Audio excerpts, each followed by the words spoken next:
Sahih Bukhari Volume 3, Book 32, Hadith number 226. Narrated by Abu Huraira, I heard Allah's Apostle saying regarding Ramadan, whoever prayed at night in it, the month of Ramadan, out of sincere faith and hoping for a reward from Allah, then all his previous sins will be forgiven.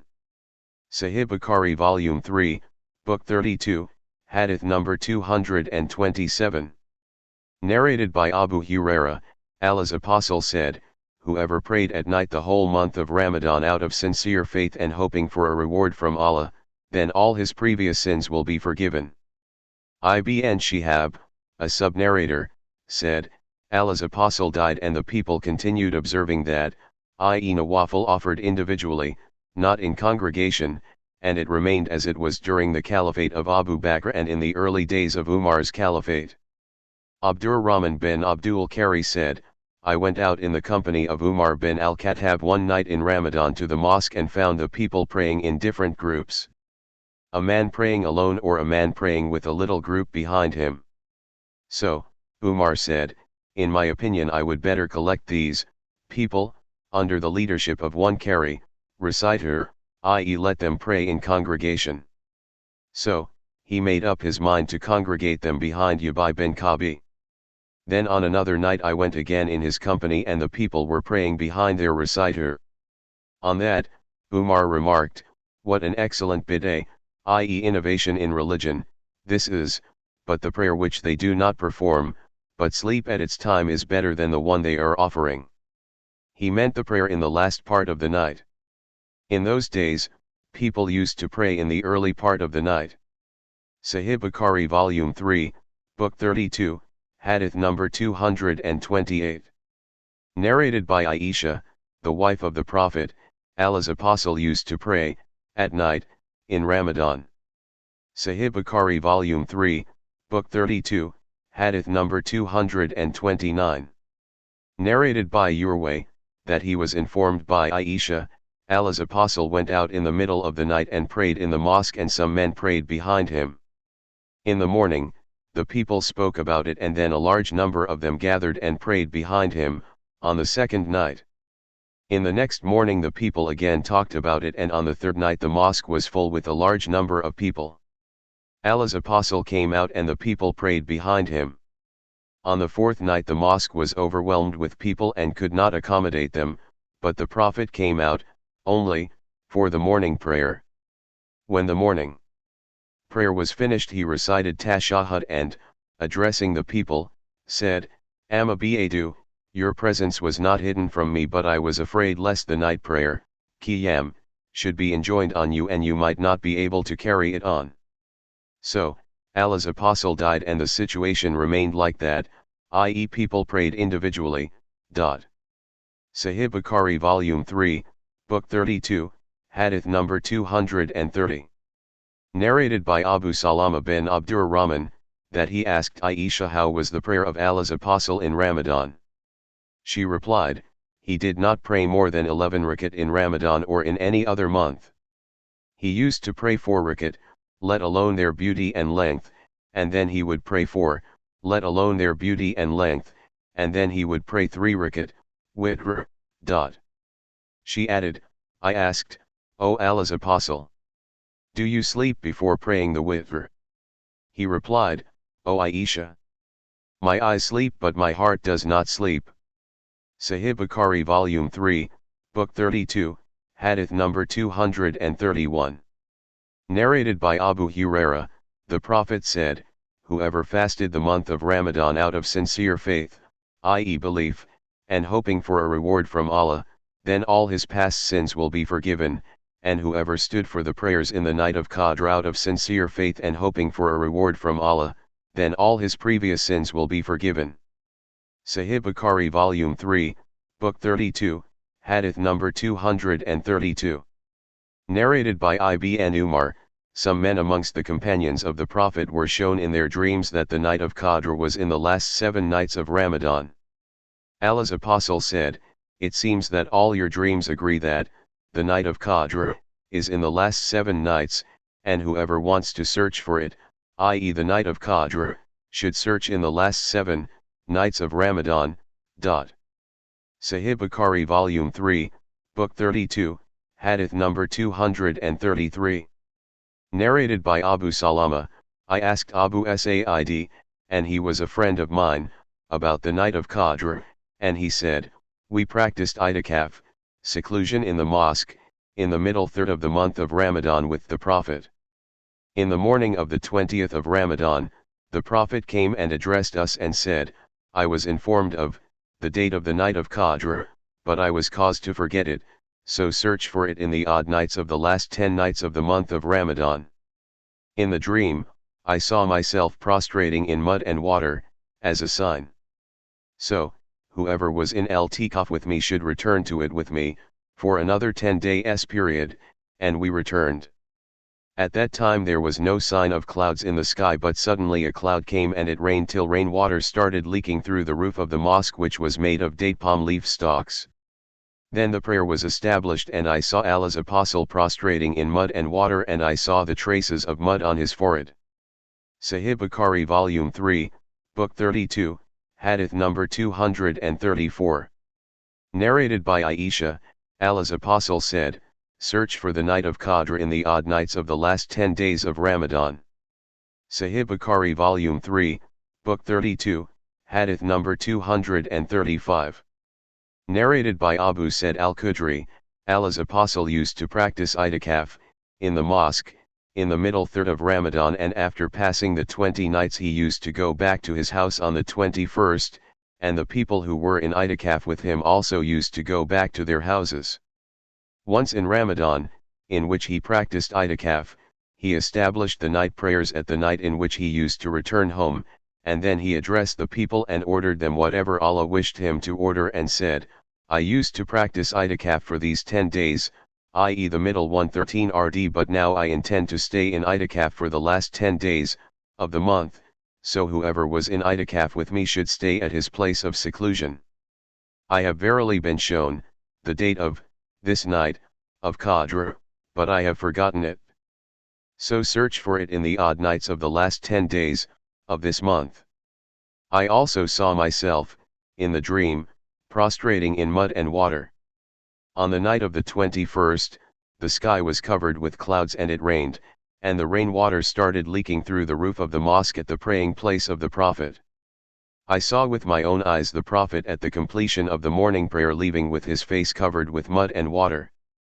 Sahih Bukhari Volume 3, Book 32, Hadith number 236.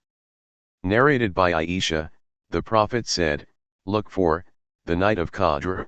Sahih Bukhari Volume 3, Book 32, Hadith number 237. Narrated by Aisha, Allah's apostle used to practice itikaf in the last 10 nights of Ramadan and used to say, look for the night of Qadr in the last 10 nights of the month of Ramadan. Sahih Bukhari Volume 3, Book 32, Hadith number 238.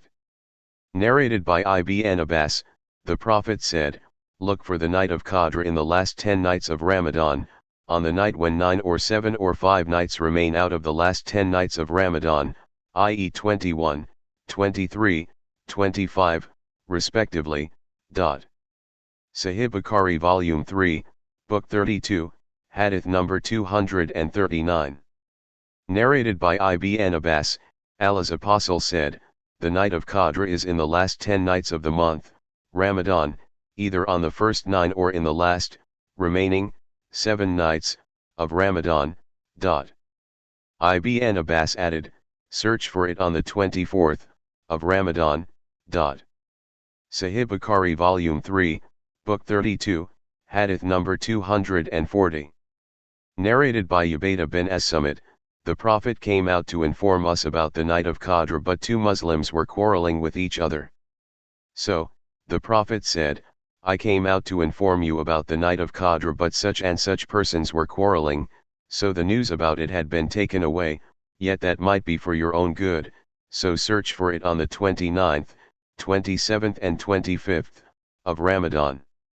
Sahih Bukhari Volume 3, Book 32, Hadith number 241. Narrated by Aisha, with the start of the last 10 days of Ramadan, the Prophet used to tighten his waist belt, i.e. worked hard, and used to pray all the night, and used to keep his family awake for the prayers. Sahih Bukhari Volume 3, Book 33, Hadith number 242. Narrated by Abdullah bin Umar, Allah's Apostle used to practice itikaf in the last 10 days of the month of Ramadan. Sahih Bukhari Volume 3, Book 33, Hadith number 243. Narrated by Aisha, the wife of the Prophet used to practice itikaf in the last 10 days of Ramadan till he died, and then his wives used to practice itikaf after him. Sahih Bukhari Volume 3, Book 33, Hadith number 244. Narrated by Abu Sa'id al-Khudri, Allah's Apostle used to practice itikaf in the middle 10 days of Ramadan, and once he stayed in itikaf till the night of the 21st, and it was the night in the morning of which he used to come out of his itikaf.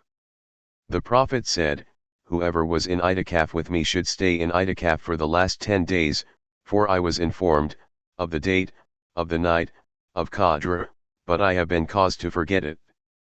In the dream, I saw myself prostrating in mud and water in the morning of that night. So, look for it in the last 10 nights and in the odd ones of them."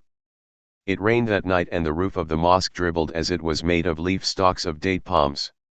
I saw with my own eyes the mark of mud and water on the forehead of the Prophet, i.e. in the morning of the 21st. Sahih Bukhari Volume 3, Book 33, Hadith number 245. Narrated by Aisha, the Prophet used to bend his head out to me while he was in itikaf in the mosque during my monthly periods, and I would comb and oil his hair. Sahih Bukhari Volume 3, Book 33, Hadith number 246. Narrated by Aisha, the wife of the Prophet, Allah's Apostle used to let his head in the house while he was in the mosque, and I would comb and oil his hair. When in itikaf he used not to enter the house except for a need. Sahih Bukhari Volume 3, Book 33, Hadith number 247. Narrated by Aisha, the Prophet used to embrace me during my menses.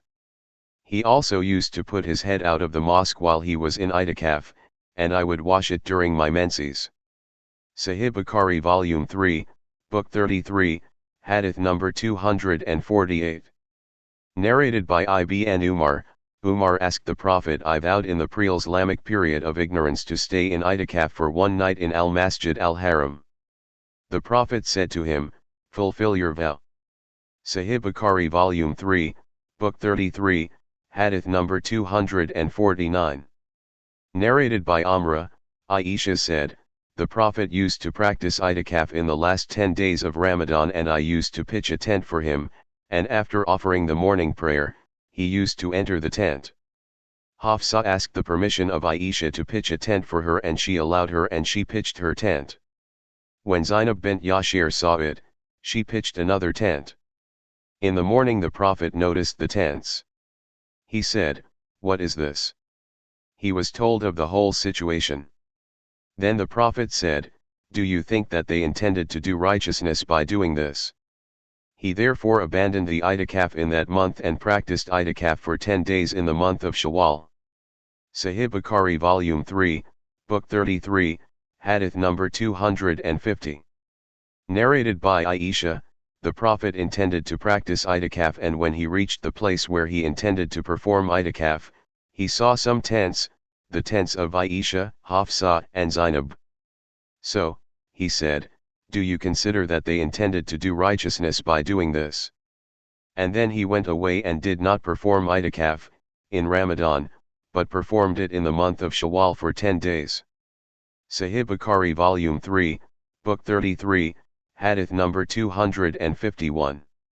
Narrated by Ali bin al-Husayn, Safiyyah, the wife of the Prophet, told me that she went to Allah's Apostle to visit him in the mosque while he was in itikaf in the last 10 days of Ramadan. She had a talk with him for a while, then she got up in order to return home. The Prophet accompanied her. When they reached the gate of the mosque, opposite the door of Salama, 2 Ansari men were passing by, and they greeted Allah's Apostle. He told them, "Do not run away," and said, "She is my wife, Safiyyah bint Huyay." Both of them said, Subhanallah, how dare we think of any evil, O Allah's apostle? And they felt it. The Prophet said, to them, Satan reaches everywhere in the human body as blood reaches in it, everywhere in one's body. I was afraid lest Satan might insert an evil thought in your minds. Sahih Bukhari Volume 3, Book 33, Hadith number 252. Narrated by Abu Salama bin Abdurrahman, I asked Abu Said al-Khudri, did you hear Allah's apostle talking about the night of Qadr? He replied in the affirmative and said, once we were in itikaf with Allah's apostle in the middle 10 days of Ramadan, and we came out of it in the morning of the 20th, and Allah's apostle delivered a sermon on the 20th of Ramadan, and said, I was informed of the date of the night of Qadr in my dream, but had forgotten it. So, look for it in the odd nights of the last 10 nights of the month of Ramadan. I saw myself prostrating in mud and water on that night, as a sign of the night of Qadr. So, whoever had been in itikaf with Allah's apostle should return for it. The people returned to the mosque, for itikaf. There was no trace of clouds in the sky. But all of a sudden a cloud came and it rained. Then the prayer was established, they stood for the prayer, and Allah's apostle prostrate in mud and water, and I saw mud over the forehead and the nose of the Prophet. Sahih Bukhari Volume 3, Book 33, Hadith number 253. Narrated by Aisha, one of the wives of Allah's apostle practiced itikaf with him while she had bleeding in between her periods, and she would see red, blood, or yellowish traces, and sometimes we put a tray beneath her when she offered the prayer. Sahih Bukhari Volume 3, Book 33, Hadith number 254. Narrated by Ali bin al-Husayn, from Safiyyah, the Prophet's wife, the wives of the Prophet were with him in the mosque, while he was in itikaf, and then they departed, and the Prophet said to Safiyyah bint Huway, don't hurry up, for I shall accompany you, and her dwelling was in the house of Usama. The Prophet went out, and in the meantime 2 Ansari men met him, and they looked at the Prophet and passed by. The Prophet said to them, come here. She is my wife, Safiyyah bint Huway. They replied, Subhanallah, how dare we think of evil, O Allah's apostle? We never expect anything bad from you. The Prophet replied, Satan circulates in the human being as blood circulates in the body, and I was afraid lest Satan might insert an evil thought in your minds. Sahih Bukhari Volume 3, Book 33, Hadith number 255. Narrated by Ali bin al-Husayn, from Safiyyah, Safiyyah went to the Prophet while he was in itikaf. When she returned, the Prophet accompanied her walking. An Ansari man saw him. When the Prophet noticed him, he called him and said, come here. She is Safiyyah. Sufyan, a sub-narrator, perhaps said that the Prophet had said, this is Safiyyah. And Satan circulates in the body of Adam's offspring as his blood circulates in it. A sub-narrator asked Sufyan, did Safiyyah visit him at night? He said, of course, at night. Sahih Bukhari Volume 3, Book 33, Hadith number 256. Narrated by Abu Said, we practiced itikaf with Allah's apostle in the middle 10 days of Ramadan. In the morning of the 20th of Ramadan, we shifted our baggage, but Allah's apostle came to us and said, whoever was itikaf should return to his place of itikaf, for I saw, i.e. was informed about the date of this night of Qadr, and saw myself prostrating in mud and water. When I returned to my place, the sky was overcast with clouds and it rained. By him who sent Muhammad with the truth, the sky was covered with clouds from the end of that day, and the mosque, which was roofed with leaf stalks of date palm trees, leaked with rain, and I saw the trace of mud and water over the nose of the Prophet and its tip. Sahih Bukhari Volume 3, Book 33, Hadith number 257. Narrated by Amra bint Abdurrahman from Aisha, Allah's apostle used to practice itikaf every year in the month of Ramadan. And after offering the morning prayer, he used to enter the place of his itikaf. Aisha asked his permission to let her practice itikaf and he allowed her, and so she pitched a tent in the mosque. When Hafsa heard of that, she also pitched a tent, for herself, and when Zainab heard of that, she too pitched another tent. When, in the morning, Allah's apostle had finished the morning prayer, he saw 4 tents and asked, "What is this?" He was informed about it. He then said, "What made them do this? Is it righteousness? Remove the tents, for I do not want to see them." So, the tents were removed. The Prophet did not perform itikaf that year in the month of Ramadan, but did it in the last 10 days of Shawwal. Sahih Bukhari Volume 3, Book 33, Hadith number 258. Narrated by Abdullah bin Umar, Umar bin al-Khattab said, "O Allah's Apostle, I vowed in the pre-Islamic period to perform itikaf in al-Masjid al-Haram for one night." The Prophet said, "Fulfill your vow." So, he performed itikaf for one night. Sahih Bukhari Volume 3, Book 33, Hadith number 259. Narrated by Ibn Umar, that Umar had vowed in the pre-Islamic period to perform itikaf in al-Masjid al-Haram. A sub-narrator thinks that Umar vowed to perform itikaf for one night. Allah's Apostle said to Umar, "Fulfill your vow." Sahih Bukhari Volume 3, Book 33, Hadith number 260. Narrated by Abu Huraira, the Prophet used to perform itikaf every year in the month of Ramadan for 10 days, and when it was the year of his death, he stayed in itikaf for 20 days. Sahih Bukhari Volume 3, Book 33, Hadith number 261. Narrated by Amr bint Abdurrahman, from Aisha, Allah's Apostle mentioned that he would practice itikaf in the last 10 days of Ramadan. Aisha asked his permission to perform itikaf and he permitted her. Hafsa asked Aisha to take his permission for her, and she did so. When Zainab bint Yashir saw that, she ordered a tent to be pitched for her and it was pitched for her. Allah's Apostle used to proceed to his tent after the prayer. So, he saw the tents and asked, "What is this?" He was told that those were the tents of Aisha, Hafsa, and Zainab. Allah's Apostle said, "Is it righteousness which they intended by doing so? I am not going to perform itikaf." So he returned home. When the fasting month was over, he performed itikaf for 10 days in the month of Shawwal. Sahih Bukhari Volume 3, Book 33, Hadith number 262. Narrated by Urway, Aisha during her menses used to comb and oil the hair of the Prophet while he used to be in itikaf in the mosque. He would stretch out his head towards her while she was in her chamber. Sahih Bukhari Volume 3, Book 34, Hadith number 263. Narrated by Abu Huraira, you people say that Abu Huraira tells many narrations from Allah's Apostle and you also wonder why the emigrants and ангիր do not narrate from Allah's Apostle as Abu Huraira does. My emigrant brothers were busy in the market while I used to stick to Allah's Apostle content with what fills my stomach, so I used to be present when they were absent and I used to remember when they used to forget, and my Ansari brothers used to be busy with their properties and I was one of the poor men of Sufa. I used to remember the narrations when they used to forget. No doubt, Allah's Apostle once said, "Whoever spreads his garment till I have finished my present speech and then gathers it to himself, will remember whatever I will say." So, I spread my colored garment which I was wearing till Allah's Apostle had finished his saying, and then I gathered it to my chest.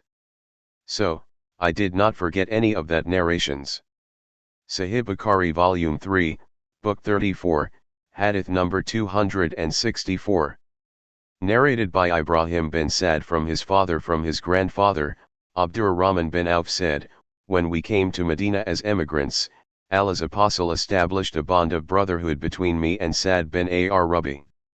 Sa'd bin Ar-Rabi said, to me, I am the richest among the ангիր, so I will give you half of my wealth and you may look at my 2 wives and whichever of the 2 you may choose I will divorce her, and when she has completed the prescribed period, before marriage, you may marry her." Abdurrahman replied, "I am not in need of all that." Is there any marketplace where trade is practiced? He replied, the market of Kanaka. Abdurrahman went to that market the following day and brought some dried buttermilk, yogurt, and butter, and then he continued going there regularly. Few days later, Abdurrahman came having traces of yellow, scent, on his body. Allah's apostle asked him whether he had got married. He replied in the affirmative. The Prophet said, whom have you married? He replied, a woman from the ангիր. Then the Prophet asked, how much did you pay her? He replied, I gave her a gold piece equal in weight to a date stone, or a date stone of gold. The Prophet said, give a walima, wedding banquet, even if with one sheep. Sahih Bukhari Volume 3, Book 34, Hadith number 265. Narrated by Anas, when Abdurrahman bin Auf came to Medina, the Prophet established a bond of brotherhood between him and Sa'd bin Rabi al-Ansari. Sa'd was a rich man, so he said to Abdurrahman, I will give you half of my property and will help you marry. Abdurrahman said to him, may Allah bless you in your family and property. Show me the market. So Abdurrahman did not return from the market, till he gained some dried buttermilk, yogurt, and butter, through trading. He brought that to his household. We stayed for some time, or as long as Allah wished, and then Abdurrahman came, scented with yellowish perfume. The Prophet said to him, what is this? He replied, I got married to an Ansari woman. The Prophet asked, what did you pay her? He replied, a gold stone or gold equal to the weight of a date stone. The Prophet said to him, give a wedding banquet even if with one sheep. Sahih Bukhari Volume 3, Book 34, Hadith number 266. Narrated by Ibn Abbas, Yukaz, Majana, and Dul Majaz were marketplaces in the pre-Islamic period of ignorance. When Islam came, Muslims felt that marketing there might be a sin. So, the divine inspiration came, there is no harm for you to seek the bounty of your Lord, in the seasons of Hajj. 2.198, Ibn Abbas recited the verse in this way. Sahih Bukhari Volume 3, Book 34, Hadith number 267. Narrated by An-Nu'man bin Bashir, the Prophet said both legal and illegal things are obvious, and in between them are suspicious, doubtful matters. So whoever forsakes those doubtful things lest he may commit a sin, will definitely avoid what is clearly illegal, and whoever indulges in these suspicious, doubtful things bravely, is likely to commit what is clearly illegal. Sins are Allah's hima, i.e. private pasture, and whoever pastures his sheep near it, is likely to get in it at any moment. Sahih Bukhari Volume 3, Book 34, Hadith number 268. Narrated by Abdullah bin Abu Malaika, Uqba bin al-Harith said that a black woman came and claimed that she had suckled both of them, i.e. Uqba and his wife. So, he mentioned that to the Prophet, who turned his face from him and smiled and said, how can you keep your wife? And it was said that both of you were suckled by the same woman. His wife was the daughter of Abu Iyab al-Tamimi. Sahih Bukhari Volume 3, Book 34, Hadith number 269. Narrated by Aisha, Utbah bin Abu Waqtas took a firm promise from his brother Sa'd bin Abu Waqtas to take the son of the slave girl of Zameh into his custody, as he was his, i.e. Utbah's, son. In the year of the conquest of Mecca, Sa'd bin Abu Waqtas took him, and said that he was his brother's son, and his brother took a promise from him to that effect. Abu bin Zameh got up and said, he is my brother and the son of the slave girl of my father, and was born on my father's bed. Then they both went to the Prophet. Sa'd said, O Allah's apostle, he is the son of my brother, and he has taken a promise from me that I will take him. Abu bin Zameh said, he is my brother and the son of my father's slave girl, and was born on my father's bed. Allah's apostle said, the boy is for you, O Abu bin Zameh. Then the Prophet said, the son is for the bed, i.e. the man on whose bed he was born, and stones, disappointment and deprivation, for the one who has done illegal sexual intercourse. The Prophet told his wife Sauda bint Zam'a to screen herself from that boy as he noticed a similarity between the boy and Utbah. So, the boy did not see her till he died. Sahih Bukhari Volume 3, Book 34, Hadith number 270. Narrated by Adi bin Hatim, I asked Allah's Apostle about al-murad, i.e. a sharp-edged piece of wood or a piece of wood provided with a piece of iron used for hunting. He replied, if the game is hit by its sharp edge, eat it, and if it is hit by its broad side, do not eat it, for it has been beaten to death. I asked, O Allah's Apostle, I release my dog by the name of Allah and find with it at the game, another dog on which I have not mentioned the name of Allah, and I do not know which one of them caught the game. Allah's Apostle said, to him, don't eat it as you have mentioned the name of Allah on your dog and not on the other dog. Sahih Bukhari Volume 3, Book 34, Hadith number 271.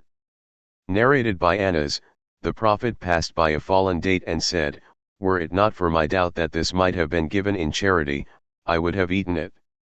And narrated Abu Hurairah, the Prophet said, I found a date fruit fallen on my bed. Sahih Bukhari Volume 3, Book 34, Hadith number 272.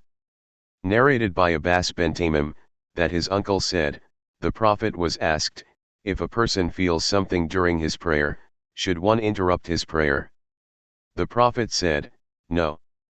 You should not give it up unless you hear a sound or smell something.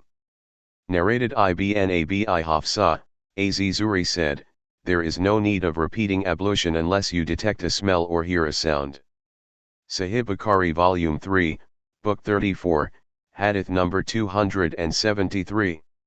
Narrated by Aisha, some people said, O Allah's Apostle, meat is brought to us by some people and we are not sure whether the name of Allah has been mentioned on it or not, at the time of slaughtering the animals. Allah's Apostle said, to them, mention the name of Allah and eat it. Sahih Bukhari Volume 3, Book 34, Hadith number 274. Narrated by Jabir, while we were offering the prayer with the Prophet, a caravan carrying food came from Sham. The people looked towards the caravan, and went to it, and only 12 persons remained with the Prophet. So, the divine inspiration came, but when they see some bargain or some amusement, they disperse headlong to it. 62.11. Sahih Bukhari Volume 3, Book 34, Hadith number 275. Narrated by Abu Hurairah, the Prophet said, a time will come when one will not care how one gains one's money, legally or illegally. Sahih Bukhari Volume 3, Book 34, Hadith number 276. Narrated by Abu al-Minhal, I used to practice money exchange, and I asked Zayd bin Arqam about it, and he narrated what the Prophet said in the following. Abu al-Minhal said, I asked al-Bara bin Azib and Zayd bin Arqam about practicing money exchange. They replied, we were traders in the time of Allah's Apostle and I asked Allah's Apostle about money exchange. He replied, if it is from hand to hand, there is no harm in it, otherwise it is not permissible. Sahih Bukhari Volume 3, Book 34, Hadith number 277. Narrated by Ubay bin Umar, Abu Musa asked Umar to admit him but he was not admitted as Umar was busy, so Abu Musa went back. When Umar finished his job he said, didn't I hear the voice of Abdullah bin Qais? Let him come in. Umar was told that he had left. So, he sent for him and on his arrival, he, Abu Musa, said, we were ordered to do so, i.e. to leave if not admitted after asking permission thrice. Umar told him, bring witness in proof of your statement. Abu Musa went to the Ansar's meeting places and asked them. They said, none amongst us will give this witness except the youngest of us, Abu Said al-Khudri. Abu Musa then took Abu Said al-Khudri to Umar, and Umar said, surprisingly, has this order of Allah's Apostle been hidden from me? Then he added, I used to be busy trading in markets. Sahih Bukhari Volume 3, Book 34, Hadith number 278. Narrated by Jabir, a caravan arrived, at Medina, while we were offering the Jumu'ah prayer with the Prophet. The people left out for the caravan, with the exception of 12 persons. Then this verse was revealed, but when they see some bargain or some amusement, they disperse headlong to it and leave you standing. 62.11. Sahih Bukhari Volume 3, Book 34, Hadith number 279. Narrated by Aisha, the Prophet said, if a woman gives in charity from her house meals without wasting, i.e. being extravagant, she will get the reward for her giving, and her husband will also get the reward for his earning, and the storekeeper will also get a similar reward. The acquisition of the reward of none of them will reduce the reward of the others. Sahih Bukhari Volume 3, Book 34, Hadith number 280. Narrated by Abu Huraira, the Prophet said, if a woman gives something, i.e. in charity, from her husband's earnings without his permission, she will get half his reward. Sahih Bukhari Volume 3, Book 34, Hadith number 281. Narrated by Anas bin Malik, I heard Allah's Apostle saying, whoever desires an expansion in his sustenance and age, should keep good relations with his kith and kin. Sahih Bukhari Volume 3, Book 34, Hadith number 282. Narrated by Aisha, the Prophet purchased food grains from a Jew on credit and mortgaged his iron armor to him. Sahih Bukhari Volume 3, Book 34, Hadith number 283. Narrated by Qatada, Anas went to the Prophet with barley bread having some dissolved fat on it. The Prophet had mortgaged his armor to a Jew in Medina and took from him some barley for his family. Anas heard him saying, the household of Muhammad did not possess even a single SA of wheat or food grains for the evening meal, although he has 9 wives to look after. See Hadith number 685. Sahih Bukhari Volume 3, Book 34, Hadith number 284. Narrated by Aisha, when Abu Bakr as-Siddiq was chosen caliph, he said, my people know that my profession was not incapable of providing substance to my family. And as I will be busy serving the Muslim nation, my family will eat from the national treasury of Muslims, and I will practice the profession of serving the Muslims. Sahih Bukhari Volume 3, Book 34, Hadith number 285. Narrated by Aisha, the companions of Allah's Apostle used to practice manual labor, so their sweat used to smell, and they were advised to take a bath. Sahih Bukhari Volume 3, Book 34, Hadith number 286. Narrated by Al-Mikdam, the Prophet said, nobody has ever eaten a better meal than that which one has earned by working with one's own hands. The Prophet of Allah, David, used to eat from the earnings of his manual labor. Sahih Bukhari Volume 3, Book 34, Hadith number 287. Narrated by Abu Huraira, Allah's Apostle said, the Prophet David used not to eat except from the earnings of his manual labor. Sahih Bukhari Volume 3, Book 34, Hadith number 288. Narrated by Abu Huraira, Allah's Apostle said, one would rather cut and carry a bundle of wood on his back than ask somebody who may or may not live him. Sahih Bukhari Volume 3, Book 34, Hadith number 289.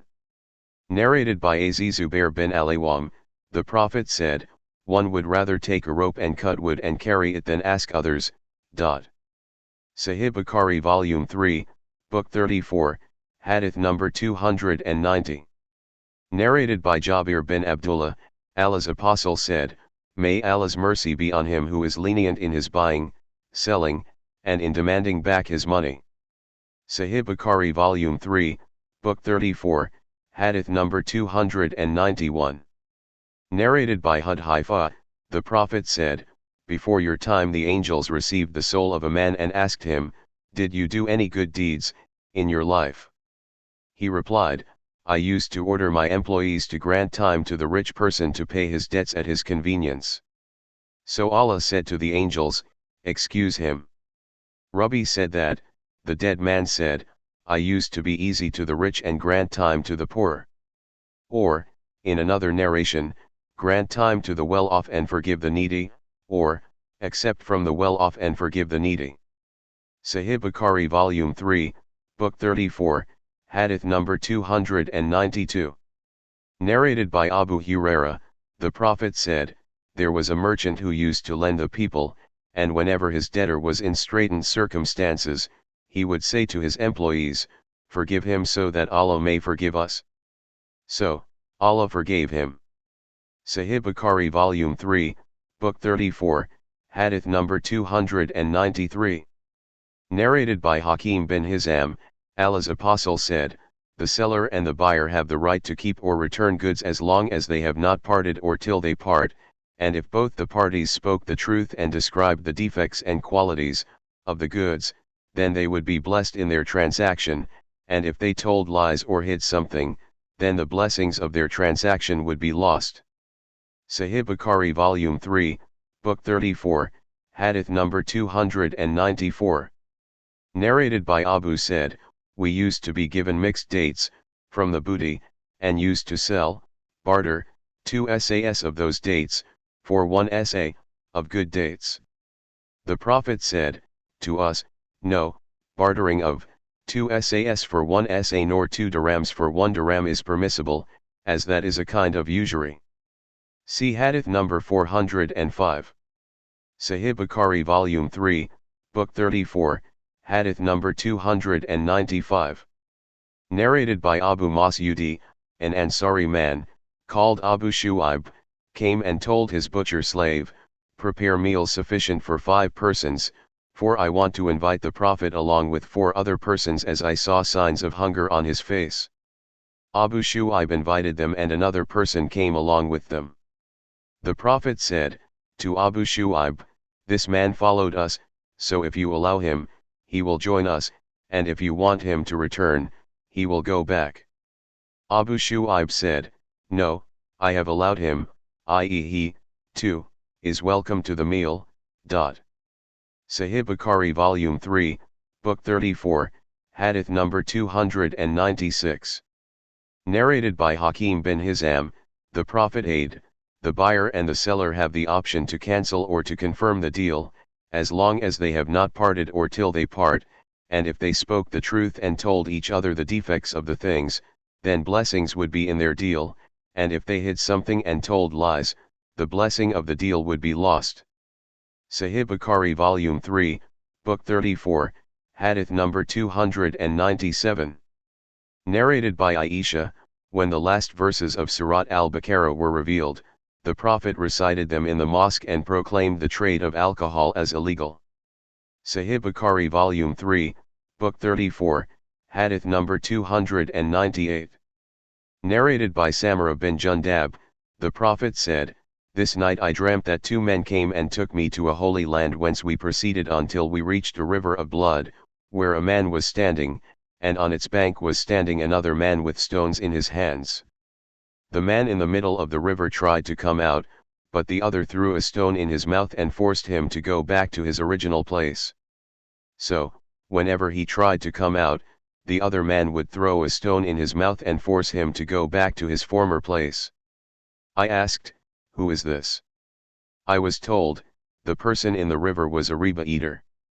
Sahih Bukhari Volume 3, Book 34, Hadith number 299.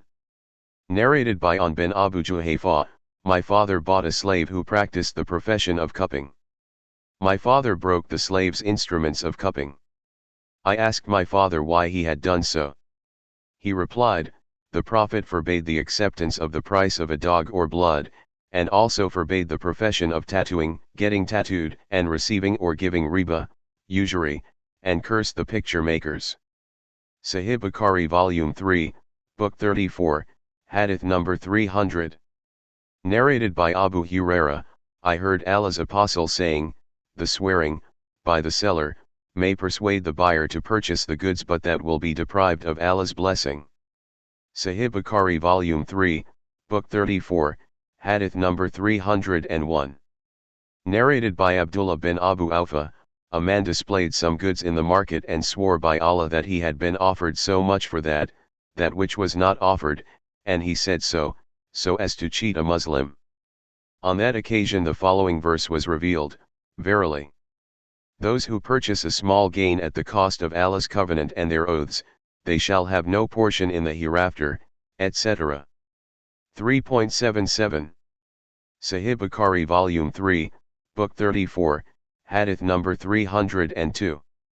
Narrated by Ali, I got an old she-camel as my share from the booty, and the Prophet had given me another from Al-Kumas. And when I intended to marry Fatima, daughter of the Prophet, I arranged that a goldsmith from the tribe of Bani Kainaka would accompany me in order to bring Ангիր and then sell it to the goldsmiths and use its price for my marriage banquet. Sahih Bukhari Volume 3, Book 34, Hadith number 303. Narrated by Ibn Abbas, Allah's Apostle said, Allah made Mecca a sanctuary and it was neither permitted for anyone before, nor will it be permitted for anyone after me, to fight in it. And fighting in it was made legal for me for a few hours of a day only. None is allowed to uproot its thorny shrubs or to cut down its trees or to chase its game or to pick up its lukata, fallen things, except by a person who would announce it publicly. Abbas bin Abdul Muttalib requested the Prophet, accept al-Ангիր, for our goldsmiths and for the roofs of our houses. The Prophet said, accept al-Ангիր. Ikrimah said, do you know what is meant by chasing its game? It is to drive it out of the shade and sit in its place. Khalid said, Abbas said, al-Ангիր, for our goldsmiths and our graves. Sahih Bukhari Volume 3, Book 34, Hadith number 304. Narrated by Kebab, I was a blacksmith in the pre-Islamic period, and Aci bin Wale owed me some money, so I went to him to demand it. He said, to me, I will not pay you unless you disbelieve Muhammad. I said, I will not disbelieve till Allah kills you and then you get resurrected. He said, leave me till I die and get resurrected, then I will be given wealth and children and I will pay you your debt. On that occasion it was revealed to the Prophet. Have you seen him who disbelieved in our signs and says, surely I will be given wealth and children? Has he known the unseen, or has he taken a covenant from the Beneficent, Allah? 19.77-78. Sahih Bukhari Volume 3, Book 34, Hadith number 305.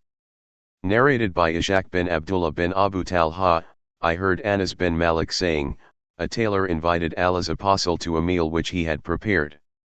Anas bin Malik said, I accompanied Allah's Apostle to that meal. He served the Prophet with bread and soup made with gourd and dried meat. I saw the Prophet taking the pieces of gourd from the dish.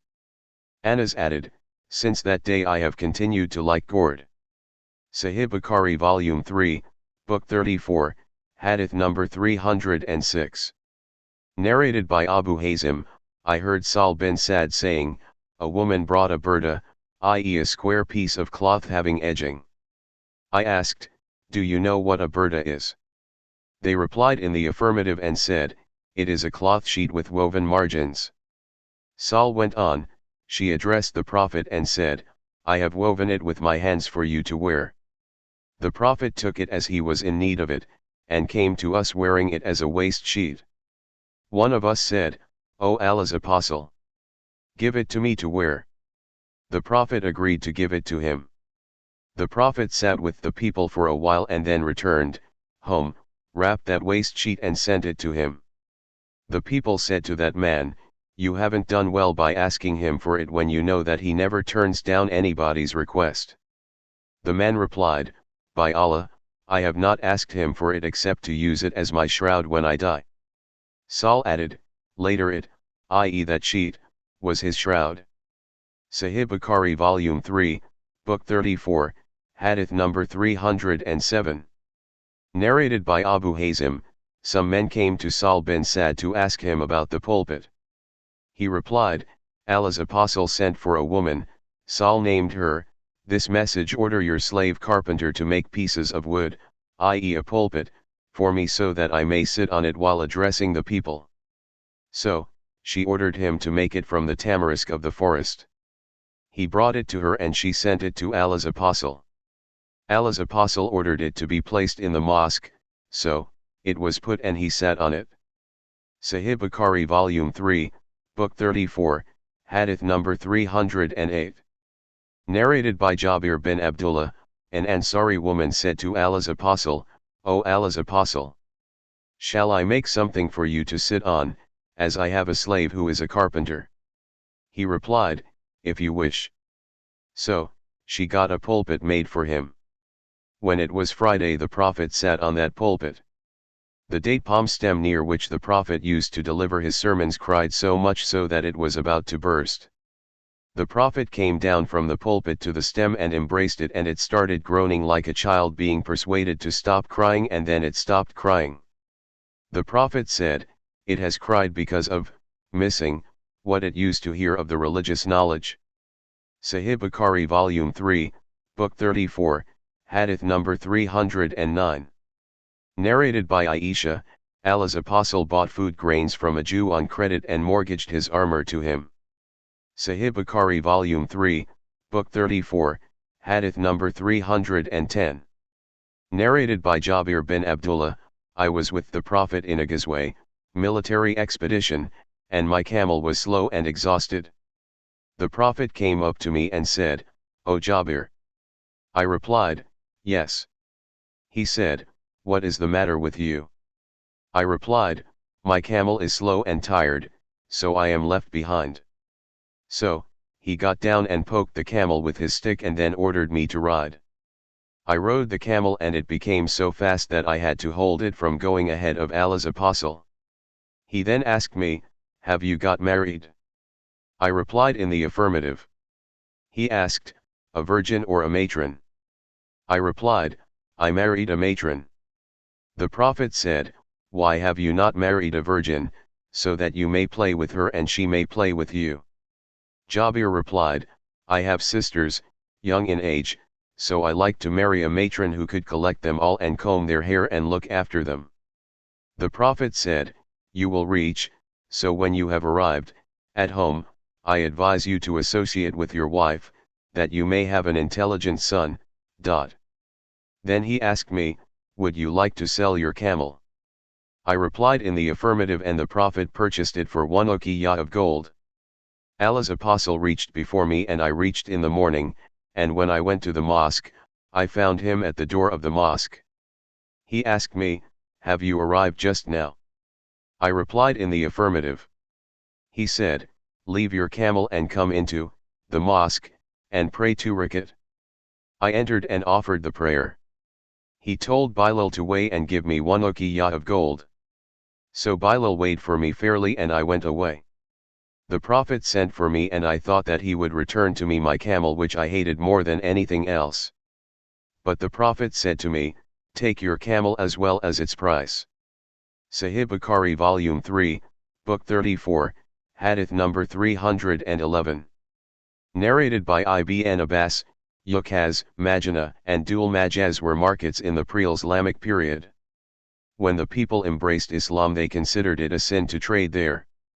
So, the following holy verse came, "There is no harm for you if you seek of the bounty of your Lord, Allah, in the Hajj season." 2.198, Ibn Abbas recited it like this. Sahih Bukhari Volume 3, Book 34, Hadith number 312. Narrated by Amr, here, i.e. in Mecca, there was a man called Nawaz and he had camels suffering from the disease of excessive and unquenchable thirst. Ibn Umar went to the partner of Nawaz and bought those camels. The man returned to Nawaz and told him that he had sold those camels. Nawaz asked him, "To whom have you sold them?" He replied, "To such and such sheikh." Nawaz said, "Woe to you, by Allah, that sheikh was Ibn Umar." Nawaz then went to Ibn Umar and said to him, "My partner sold you camels suffering from the disease of excessive thirst and he had not known you." Ibn Umar told him to take them back. When Nawaz went to take them, Ibn Umar said to him, "Leave them there, as I am happy with the decision of Allah's apostle that there is no oppression." Sahih Bukhari Volume 3, Book 34, Hadith number 313. Narrated by Abu Qatada, we set out with Allah's apostle in the year of Hunan. The Prophet gave me an armor. I sold that armor and bought a garden in the region of the tribe of Bani Salama, and that was the first property I got after embracing Islam. Sahih Bukhari Volume 3, Book 34, Hadith number 314. Narrated by Abu Musa, Allah's apostle said, the example of a good companion, who sits with you, in comparison with a bad one, is like that of the musk seller and the blacksmith's bellows, or furnace. From the first you would either buy musk or enjoy its good smell, while the bellows would either burn your clothes or your house, or you get a bad nasty smell thereof. Sahih Bukhari Volume 3, Book 34, Hadith number 315.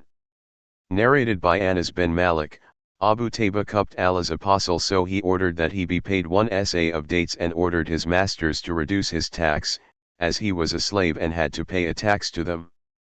Sahih Bukhari Volume 3, Book 34, Hadith number 316. Narrated by Ibn Abbas, once the Prophet got his blood out, medically, and paid that person who had done it. If it had been illegal, the Prophet would not have paid him. Sahih Bukhari Volume 3, Book 34, Hadith number 317. Narrated by Abdullah bin Umar, once the Prophet sent to Umar a silken two-piece garment, and when he saw Umar wearing it, he said to him, I have not sent it to you to wear. It is worn by him who has no share in the hereafter, and I have sent it to you so that you could benefit by it, i.e. sell it. Sahih Bukhari Volume 3, Book 34, Hadith number 318. Narrated by Aisha, mother of the faithful believers, I bought a cushion with pictures on it. When Allah's apostle saw it, he kept standing at the door and did not enter the house. I noticed the sign of disgust on his face, so I said, O Allah's apostle, I repent to Allah and His apostle. Please let me know what sin I have done. Allah's apostle said, what about this cushion? I replied, I bought it for you to sit and recline on. Allah's apostle said, the painters, i.e. owners, of these pictures will be punished on the day of resurrection. It will be said to them, put life in what you have created, i.e. painted. The Prophet added, the angels do not enter a house where there are pictures. Sahih Bukhari Volume 3, Book 34, Hadith number 319. Narrated by Anas, the Prophet said, O Bani Nayyar, suggest a price for your garden.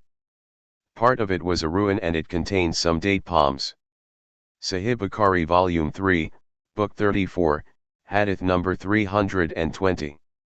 Narrated by Ibn Umar, the Prophet said, the buyer and the seller have the option to cancel or confirm the bargain before they separate from each other, or if the sale is optional.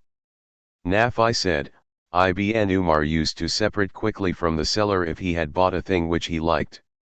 Sahih Bukhari Volume 3, Book 34, Hadith number 321.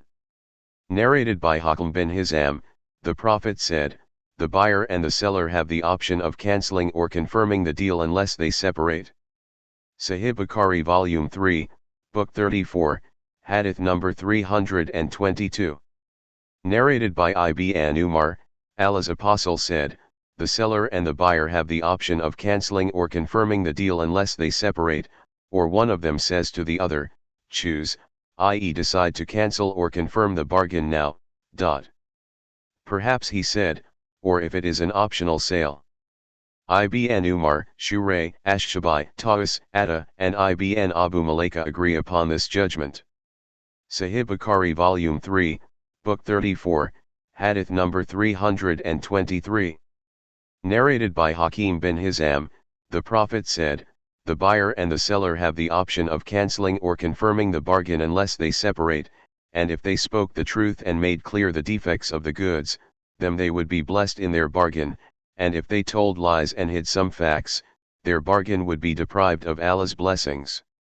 Sahih Bukhari Volume 3, Book 34, Hadith number 324. Narrated by Abdullah bin Umar, Allah's apostle said, both the buyer and the seller have the option of cancelling or confirming a bargain unless they separate, or the sale is optional. See Hadith number 320. Sahih Bukhari Volume 3, Book 34, Hadith number 325.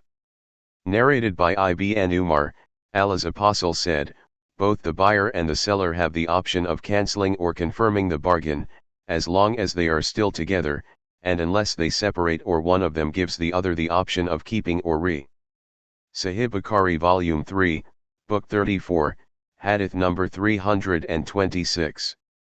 Narrated by Ibn Umar, the Prophet said, no deal is settled and finalized unless the buyer and the seller separate, except if the deal is optional, whereby the validity of the bargain depends on the stipulations agreed upon.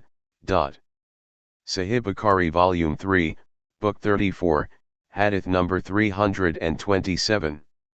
Narrated by Hakim bin Hizam, the Prophet said, both the buyer and the seller have the option of cancelling or confirming the bargain unless they separate. The sub-narrator, Hammam said, I found this in my book, both the buyer and the seller give the option of either confirming or cancelling the bargain 3 times, and if they speak the truth and mention the defects, then their bargain will be blessed, and if they tell lies and conceal the defects, they might gain some financial gain but they will deprive their sale of Allah's blessings. Sahih Bukhari Volume 3, Book 34, Hadith number 328. Narrated by Abdullah bin Umar, a person came to the Prophet and told him that he was always betrayed in purchasing. The Prophet told him to say at the time of buying, no cheating. Sahih Bukhari Volume 3, Book 34, Hadith number 329.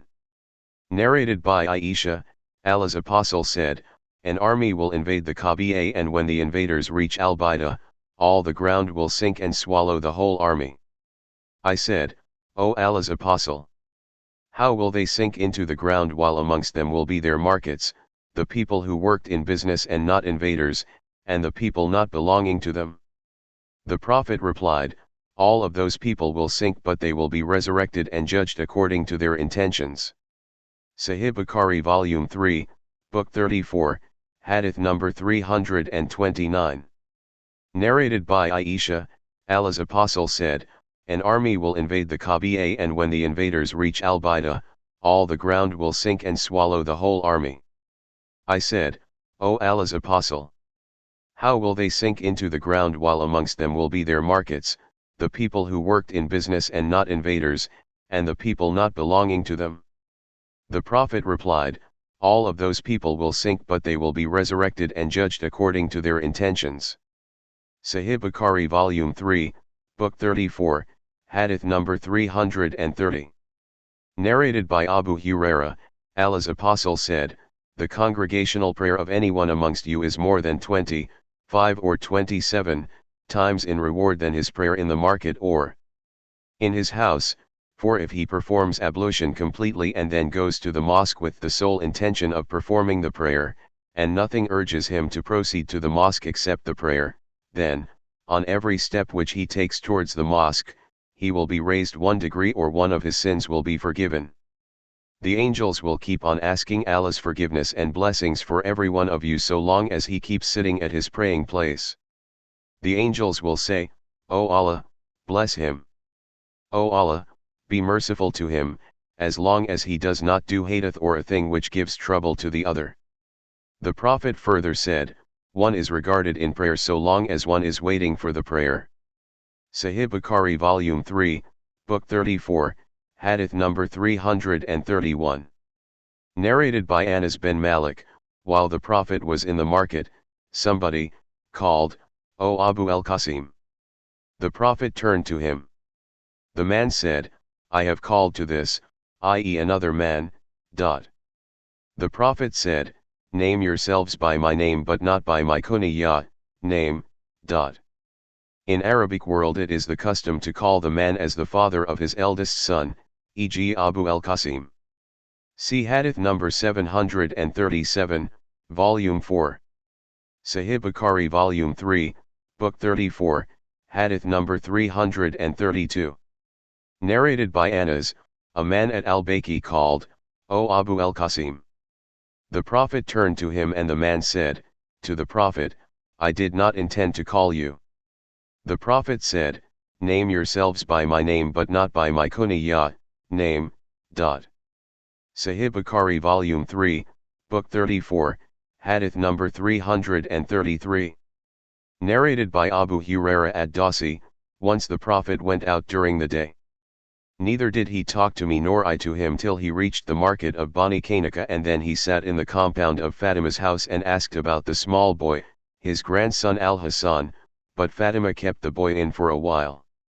I thought she was either changing his clothes or giving the boy a bath. After a while the boy came out running and the Prophet embraced and kissed him and then said, O Allah! Love him, and love whoever loves him. Sahih Bukhari Volume 3, Book 34, Hadith number 334. Narrated by Nafi, Ibn Umar told us that the people used to buy food from the caravans in the lifetime of the Prophet. The Prophet used to forbid them to sell it at the very place where they had purchased it, but they were to wait, till they carried it to the market where foodstuff was sold. Ibn Umar said, the Prophet also forbade the reselling of foodstuff by somebody who had bought it unless he had received it with exact full measure. Sahih Bukhari Volume 3, Book 34, Hadith number 335.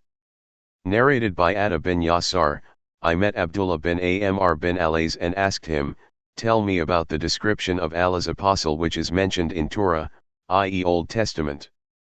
He replied, yes. By Allah, he is described in Torah with some of the qualities attributed to him in the Quran as follows. O Prophet! We have sent you as a witness, for Allah's true religion, and a giver of glad tidings, to the faithful believers, and a warner, to the unbelievers, and guardian of the illiterates. You are my slave and my messenger, i.e. apostle. I have named you al-Mutawakkil, who depends upon Allah. You are neither discourteous, harsh, nor a noisemaker in the markets, and you do not do evil to those who do evil to you, but you deal with them with forgiveness and kindness. Allah will not let him, the Prophet, die till he makes straight the crooked people by making them say, none has the right to be worshipped but Allah, with which will be opened blind eyes and deaf ears and enveloped hearts. Sahih Bukhari Volume 3, Book 34, Hadith number 336. Narrated by Abdullah ibn Umar, Allah's apostle said, he who buys foodstuff should not sell it till he is satisfied with the measure with which he has bought it. Sahih Bukhari Volume 3, Book 34, Hadith number 337. Narrated by Jabir, Abdullah bin Amr bin Haram died and was in debt to others. I asked the Prophet to intercede with his creditors for some reduction in the debts. The Prophet requested them to reduce the debts, but they refused. The Prophet said to me, go and put your dates in heaps, according to their different kinds. The ajwa on one side, the cluster of ibn Zayd on another side, etc. Then call me. I did that and called the Prophet. He came and sat at the head or in the middle of the heaps and ordered me. Measure the dates for the people, creditors. I measured for them till I paid all the debts. My dates remained as if nothing had been taken from them. In other narrations, Jabir said, the Prophet said, he, i.e. Abdullah, continued measuring for them till he paid all the debts. The Prophet said, to Abdullah, cut clusters for him, i.e. one of the creditors, and measure for him fully. Sahih Bukhari Volume 3, Book 34, Hadith number 338. Narrated by Al-Mikdam bin Madi Akrib, the Prophet said, measure your foodstuff and you will be blessed. Sahih Bukhari Volume 3, Book 34, Hadith number 339. Narrated by Abdullah bin Zayd, the Prophet said, the Prophet Abraham made Mecca a sanctuary, and asked for Allah's blessing in it. I made Medina a sanctuary as Abraham made Mecca a sanctuary, and I asked for Allah's blessing in its measures, the mud and the sa, as Abraham did for Mecca. Sahih Bukhari Volume 3, Book 34, Hadith number 340. Narrated by Anas bin Malik, Allah's apostle said, O Allah, bestow your blessings on their measures, bless their mud and sa. The Prophet meant the people of Medina. Sahih Bukhari Volume 3, Book 34, Hadith number 341. Narrated by Salim, that his father said, I saw those, who used to buy foodstuff without measuring or weighing in the lifetime of the Prophet being punished if they sold it before carrying it to their own houses. Sahih Bukhari Volume 3, Book 34, Hadith number 342. Narrated by Taus, Ibn Abbas said, Allah's apostle forbade the selling of foodstuff before its measuring and transferring into one's possession. I asked Ibn Abbas, how is that? Ibn Abbas replied, it will be just like selling money for money, as the foodstuff has not been handed over to the first purchaser who is the present seller. Sahih Bukhari Volume 3, Book 34, Hadith number 343. Narrated by Ibn Umar, the Prophet said, he who buys foodstuff should not sell it till he has received it. Sahih Bukhari Volume 3, Book 34, Hadith number 344. Narrated by Az-Zuri from Malik bin Aus, that the latter said, who has change? Talha said, I will have change, when our storekeeper comes from the forest. Narrated Umar bin al-Khattab, Allah's apostle said, the bartering of gold for silver is riba, usury, except if it is from hand to hand and equal in amount, and wheat grain for wheat grain is usury except if it is from hand to hand and equal in amount, and dates for dates is usury except if it is from hand to hand and equal in amount, and barley for barley is usury except if it is from hand to hand and equal in amount. See Ribafadl in the glossary. Sahih Bukhari Volume 3, Book 34, Hadith number 345. Narrated by Ibn Abbas, the Prophet forbade the selling of foodstuff before receiving it. I consider that all types of sellings should be done similarly. Sahih Bukhari Volume 3, Book 34, Hadith number 346. Narrated by Ibn Umar, the Prophet said, the buyer of foodstuff should not sell it before it has been measured for him. Ismail narrated instead, he should not sell it before receiving it. Sahih Bukhari Volume 3, Book 34, Hadith number 347. Narrated by Ibn Umar, I saw the people buy foodstuff randomly, i.e. blindly without measuring it, in the lifetime of Allah's apostle, and they were punished, by beating, if they tried to sell it before carrying it to their own houses. Sahih Bukhari Volume 3, Book 34, Hadith number 348. Narrated by Aisha, rarely did the Prophet fail to visit Abu Bakr's house every day, either in the morning or in the evening. When the permission for migration to Medina was granted, all of a sudden the Prophet came to us at noon, and Abu Bakr was informed, who said, certainly the Prophet has come for some urgent matter. The Prophet said to Abu Bakr, when the latter entered, let nobody stay in your home. Abu Bakr said, O Allah's apostle, there are only my two daughters, namely Aisha and Asma, present. The Prophet said, I am informed, that I have been granted the permission for migration. Abu Bakr said, I will accompany you, O Allah's apostle. The Prophet said, you will accompany me. Abu Bakr then said, O Allah's apostle, I have 2 she-camels I have prepared specially for migration, so I offer you one of them. The Prophet said, I have accepted it on the condition that I will pay its price. Sahih Bukhari Volume 3, Book 34, Hadith number 349. Narrated by Abdullah bin Umar, Allah's apostle said, do not urge somebody to return what he has already bought, i.e. in optional sale, from another seller so as to sell him your own goods. Sahih Bukhari Volume 3, Book 34, Hadith number 350. Narrated by Abu Huraira, Allah's apostle forbade the selling of things by a town dweller on behalf of a desert dweller, and similarly Najsh was forbidden. And one should not urge somebody to return the goods to the seller so as to sell him his own goods, nor should one demand the hand of a girl who has already been engaged to someone else, and a woman should not try to cause some other woman to be divorced in order to take her place. Sahih Bukhari Volume 3, Book 34, Hadith number 351. Narrated by Jabir bin Abdullah, a man decided that a slave of his would be manumit after his death, and later on he was in need of money, so the Prophet took the slave and said, "Who will buy the slave from me?" Nu'aym bin Abdullah bought him for such and such price, and the Prophet gave him the slave. Sahih Bukhari Volume 3, Book 34, Hadith number 352. Narrated by Ibn Umar, Allah's Apostle forbade najsh. Sahih Bukhari Volume 3, Book 34, Hadith number 353. Narrated by Abdullah bin Umar, Allah's Apostle forbade the sale called Habal al-Habala, which was a kind of sale practiced in the pre-Islamic period of ignorance. One would pay the price of a she-camel which was not born yet would be born by the immediate offspring of an extant she-camel. Sahih Bukhari Volume 3, Book 34, Hadith number 354.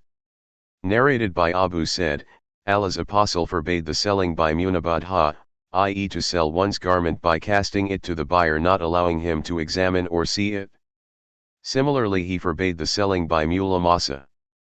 Mulamasa is to buy a garment, for example, by merely touching it, not looking at it. Sahih Bukhari Volume 3, Book 34, Hadith number 355. Narrated by Abu Huraira, the Prophet forbade two kinds of dressing. One of them is to sit with one's legs drawn up while wrapped in one garment. The other is to lift that garment on one's shoulders. And also forbade two kinds of sale, al-limas and an-nibad. Sahih Bukhari Volume 3, Book 34, Hadith number 356. Narrated by Abu Huraira, Allah's Apostle forbade selling by mulamasa and munabadha. Sahih Bukhari Volume 3, Book 34, Hadith number 357. Narrated by Abu said, the Prophet forbade two kinds of dresses and two kinds of sale, i.e., mulamasa and munabadha. Sahih Bukhari Volume 3, Book 34, Hadith number 358. Narrated by Abu Huraira, the Prophet said, don't keep camels and sheep unmilked for a long time, for whoever buys such an animal has the option to milk it and then either to keep it or return it to the owner along with one sa of dates. Some narrated from Ibn Sirin, that the Prophet had said, one sa of wheat, and he has the option for 3 days. And some narrated from Ibn Sirin, a sa of dates, not mentioning the option for 3 days. But a sa of dates is mentioned in most narrations. Sahih Bukhari Volume 3, Book 34, Hadith number 359. Narrated by Abdullah bin Mas'udi, whoever buys a sheep which has not been milked for a long time, has the option of returning it along with one sa of dates, and the Prophet forbade going to meet the seller on the way, as he has no knowledge of the market price and he may sell his goods at a low price. Sahih Bukhari Volume 3, Book 34, Hadith number 360. Narrated by Abu Huraira, Allah's Apostle said, do not go forward to meet the caravan, to buy from it on the way before it reaches the town. And do not urge buyers to cancel their purchases to sell them, your own goods, yourselves, and do not practice najsh. A town dweller should not sell the goods for the desert dweller. Do not leave sheep unmilked for a long time, when they are on sale, and whoever buys such an animal has the option of returning it, after milking it, along with the sa of dates or keeping it. It has been kept unmilked for a long period by the seller, to deceive others. Sahih Bukhari Volume 3, Book 34, Hadith number 361. Narrated by Abu Huraira, Allah's Apostle said, whoever buys a sheep which has been kept unmilked for a long period, and milks it, can keep it if he is satisfied, and if he is not satisfied, he can return it, but he should pay one sa of dates for the milk. Sahih Bukhari Volume 3, Book 34, Hadith number 362. Narrated by Abu Huraira, the Prophet said, if a slave girl commits illegal sexual intercourse and it is proved beyond doubt, then her owner should lash her and should not blame her after the legal punishment. And then if she repeats the illegal sexual intercourse he should lash her again and should not blame her after the legal punishment, and if she commits it a third time, then he should sell her even for a hair rope. Sahih Bukhari Volume 3, Book 34, Hadith number 363. Narrated by Abu Huraira and Zayd bin Khalid, Allah's apostle was asked about the slave girl, if she was a virgin and committed illegal sexual intercourse. The Prophet said, if she committed illegal sexual intercourse, lash her, and if she did it a second time, then lash her again, and if she repeated the third time, then sell her even for a hair rope. Ibn Shihab said, I don't know whether to sell her after the third or fourth offense. Sahih Bukhari Volume 3, Book 34, Hadith number 364. Narrated by Aisha, Allah's apostle came to me and I told him about the slave girl, Barera. Allah's apostle said, buy and manumit her, for the wallah is for the one who manumits. In the evening the Prophet got up and glorified Allah as he deserved and then said, why do some people impose conditions which are not present in Allah's book, laws? Whoever imposes such a condition as is not in Allah's laws, then that condition is invalid even if he imposes 100 conditions, for Allah's conditions are more binding and reliable. Sahih Bukhari Volume 3, Book 34, Hadith number 365. Narrated by Abdullah bin Umar, Aisha wanted to buy Barera and he, the Prophet, went out for the prayer. When he returned, she told him that they, her masters, refused to sell her except on the condition that her wallah would go to them.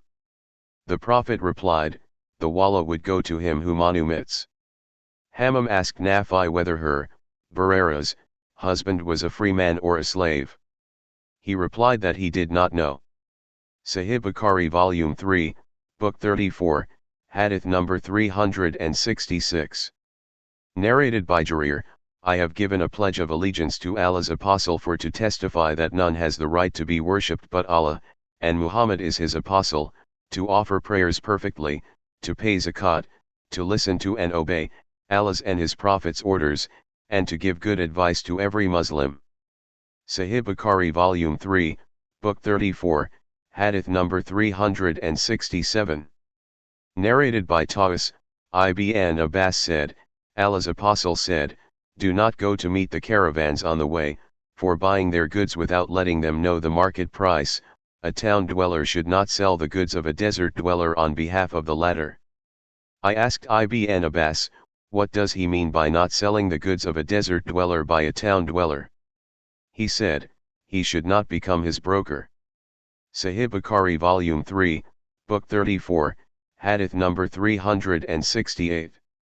Narrated by Abdullah bin Umar, Allah's apostle forbade the selling of the goods of a desert dweller by a town person.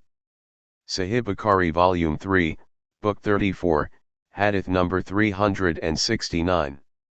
Narrated by Abu Huraira, Allah's apostle said, a buyer should not urge a seller to restore a purchase so as to buy it himself, and do not practice najsh, and a town dweller should not sell goods of a desert dweller. Sahih Bukhari Volume 3, Book 34, Hadith number 370. Narrated by Anas bin Malik, we were forbidden that a town dweller should sell goods of a desert dweller. Sahih Bukhari Volume 3, Book 34, Hadith number 371. Narrated by Abu Huraira, the Prophet forbade the meeting of caravans on the way and the selling of goods by an inhabitant of the town on behalf of a desert dweller. Sahih Bukhari Volume 3, Book 34, Hadith number 372. Narrated by Taus, I asked Ibn Abbas, what is the meaning of, no town dweller should sell, or buy, for a desert dweller? Ibn Abbas said, it means he should not become his broker. Sahih Bukhari Volume 3, Book 34, Hadith number 373. Narrated by Abdullah, whoever buys an animal which has been kept unmilked for a long time, could return it, but has to pay a sa of dates along with it. And the Prophet forbade meeting the owners of goods on the way away from the market. Sahih Bukhari Volume 3, Book 34, Hadith number 374. Narrated by Abdullah bin Umar, Allah's Apostle said, "You should not try to cancel the purchases of one another, to get a benefit thereof, and do not go ahead to meet the caravan, for buying the goods, but wait, till it reaches the market." Sahih Bukhari Volume 3, Book 34, Hadith number 375. Narrated by Abdullah, "We used to go ahead to meet the caravan and used to buy foodstuff from them. The Prophet forbade us to sell it till it was carried to the market." Sahih Bukhari Volume 3, Book 34, Hadith number 376. Narrated by Abdullah, "Some people used to buy foodstuff at the head of the market and used to sell it on the spot. Allah's Apostle forbade them to sell it till they brought it to their places." Sahih Bukhari Volume 3, Book 34, Hadith number 377. Narrated by Urway, Aisha said, "Barera came to me and said, I have agreed with my masters to pay them 9 uqiyas, of gold, in installments, 1 uqiyya per year, please help me." I said, "I am ready to pay the whole amount now provided your masters agree that your wallah will be for me." So, Barera went to her masters and told them about that offer, but they refused to accept it. She returned, and at that time, Allah's Apostle was sitting, present. Barera said, "I told them of the offer but they did not accept it and insisted on having the wallah. The Prophet heard that. Aisha narrated the whole story to the Prophet. He said to her, "Buy her and stipulate that her wallah would be yours as the wallah is for the monument." Aisha did so. Then Allah's Apostle stood up in front of the people, and after glorifying Allah he said, "Amabadu, i.e. then after. What about the people who impose conditions which are not in Allah's book, laws? Any condition that is not in Allah's book, laws, is invalid even if they were 100 conditions, for Allah's decisions are the right ones and his conditions are the strong ones, firmer, and the wallah will be for the monument." Sahih Bukhari Volume 3, Book 34, Hadith number 378. Narrated by Abdullah bin Umar, Aisha, mother of the faithful believers, wanted to buy a slave girl and manumit her, but her masters said that they would sell her only on the condition that her wallah would be for them. Aisha told Allah's Apostle of that. He said, "What they stipulate should not hinder you from buying her, as the wallah is for the monument." Sahih Bukhari Volume 3, Book 34, Hadith number 379. Narrated by Ibn Umar, the Prophet said, "The selling of wheat for wheat is riba, usury, except if it is handed from hand to hand and equal in amount. Similarly the selling of barley for barley, is riba except if it is from hand to hand and equal in amount, and dates for dates is usury except if it is from hand to hand and equal in amount." See riba fadl in the glossary. Sahih Bukhari Volume 3, Book 34, Hadith number 380. Narrated by Ibn Umar, Allah's Apostle forbade muzabana, and muzabana is the selling of fresh dates for dried old dates by measure, and the selling of fresh grapes for dried grapes by measure. Sahih Bukhari Volume 3, Book 34, Hadith number 381. Narrated by Ibn Umar, the Prophet forbade muzabana, and muzabana is the selling of fresh fruit, without measuring it, for something by measure on the basis that if that thing turns to be more than the fruit, the increase would be for the seller of the fruit, and if it turns to be less, that would be of his lot. Narrated Ibn Umar from Zayd bin Thabit that the Prophet allowed the selling of the fruits on the trees after estimation, when they are ripe. Sahih Bukhari Volume 3, Book 34, Hadith number 382. Narrated by Ibn Shihab, that Malik bin Aus said, "I was in need of change for 100 dinars. Talha bin Ubaydullah called me and we discussed the matter, and he agreed to change my dinars. He took the gold pieces in his hands and fidgeted with them, and then said, 'Wait till my storekeeper comes from the forest.' Umar was listening to that and said, 'By Allah, you should not separate from Talha till you get the money from him, for Allah's Apostle said, the selling of gold for gold is riba, usury, except if the exchange is from hand to hand and equal in amount, and similarly, the selling of wheat for wheat is riba, usury, unless it is from hand to hand and equal in amount, and the selling of barley for barley is usury unless it is from hand to hand and equal in amount, and dates for dates, is usury unless it is from hand to hand and equal in amount. Sahih Bukhari Volume 3, Book 34, Hadith number 383. Narrated by Abu Bakr, Allah's Apostle said, "Don't sell gold for gold unless equal in weight, nor silver for silver unless equal in weight, but you could sell gold for silver or silver for gold as you like." Sahih Bukhari Volume 3, Book 34, Hadith number 384. Narrated by Abu said, concerning exchange, that he heard Allah's Apostle saying, "Do not sell gold for gold unless equal in weight, and do not sell silver unless equal in weight." Sahih Bukhari Volume 3, Book 34, Hadith number 385. Narrated by Abu Said al-Khudri, Allah's Apostle said, "Do not sell gold for gold unless equivalent in weight, and do not sell less amount for greater amount or vice versa, and do not sell silver for silver unless equivalent in weight, and do not sell less amount for greater amount or vice versa, and do not sell gold or silver that is not present at the moment of exchange for gold or silver that is present." Sahih Bukhari Volume 3, Book 34, Hadith number 386. Narrated by Abu Salah Aziziyat, I heard Abu Said al-Khudri saying, "The selling of a dinar for a dinar, and a dirham for a dirham, is permissible." I said to him, Ibn Abbas does not say the same. Abu Said replied, I asked Ibn Abbas whether he had heard it from the Prophet or seen it in the Holy Book.